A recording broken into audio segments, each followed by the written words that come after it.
We are learning more information about how the January 6th attack on the Capitol unfolded. A new investigation by the Washington Post shows the insurrection, quote, was neither a spontaneous act nor an isolated event.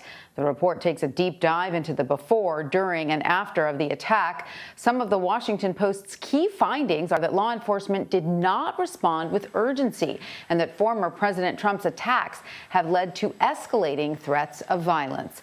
For more on this, I want to bring in Donell Harvin. He is a senior Homeland Security researcher at RAND Corporation, as well as a former chief of Homeland Security and Intelligence for the District of Columbia.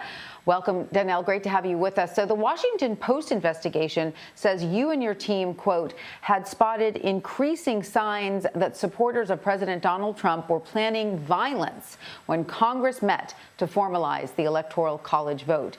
But federal law enforcement agencies did not seem to share this sense of urgency, end quote. So why do you think that was? Why was there a lack of urgency on the part of the law enforcement agencies? Well, thank you for having me on. What we generally see in the intelligence space is law enforcement looking for specific and credible threats. And throughout the days and weeks leading up to January 6th, we saw a lot of information, but none of it was specific and credible, and that's what they need to go to take action. What concerned us, however, was there was a vast amount of threat information that was being purveyed online from actors and places that we'd never seen before. And so the Washington Post report goes on to say that you even went as far as, quote, asking the city's health department to convene a call of D.C. area hospitals and urge them to prepare for a mass casualty event. So how did you feel when you watched these events unfolding on January 6th, knowing what you had known beforehand? Well, I mean, we can't take comfort in knowing that, in predicting what was going to happen. It was unfortunate. We were prepared in the city of the District of Columbia, across the entire government enterprise, and we were hoping that our federal partners would be prepared as well. We made sure that their healthcare partners and all our private sector partners were aware, and the word was put out across the entire DC government of what was coming.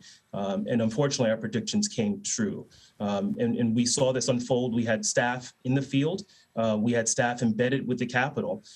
We saw this unfold in front of our eyes, and we were very, just like many Americans, we were shocked and dismayed. And so how do you think the insurrection could have unfolded differently if law enforcement had acted more on these warning signs that you noted?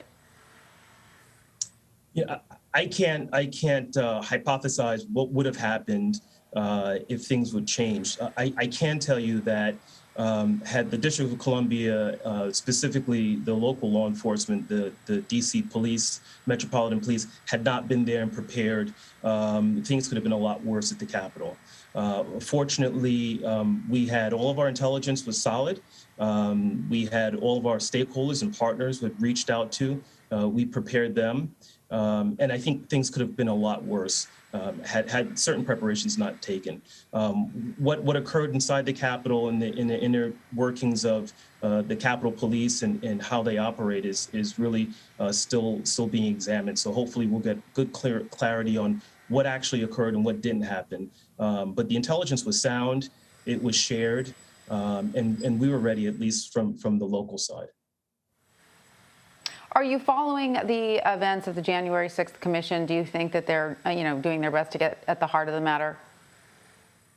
I think they are, and I think that there needs to be a full autopsy of what happened. We can't let this happen again. I also don't want the viewers and the American public to be stuck on January 6th. January 6th was, in my professional opinion, was a symptom of something that's larger than what happened on that day. The conditions that allowed January 6th to happen still exist in this country: mis and disinformation, a breakdown of public trust in public institutions and government. And a lot of those conditions still exist. So to prevent the next January 6th, we need to do a full analysis of what happened on January 6th, but we shouldn't get stuck there. And do you fear that like you said, that the conditions still exist? Do you fear that something like this, a violent event like this one, could happen again? Absolutely. I mean, nothing's really changed from January 6th, save a few hundred people being prosecuted and charged. To be quite honest with you, after January 6th, in the intelligence space, we saw many people online lamenting that they were not there on January 6th, and that things would have gone differently had they been there.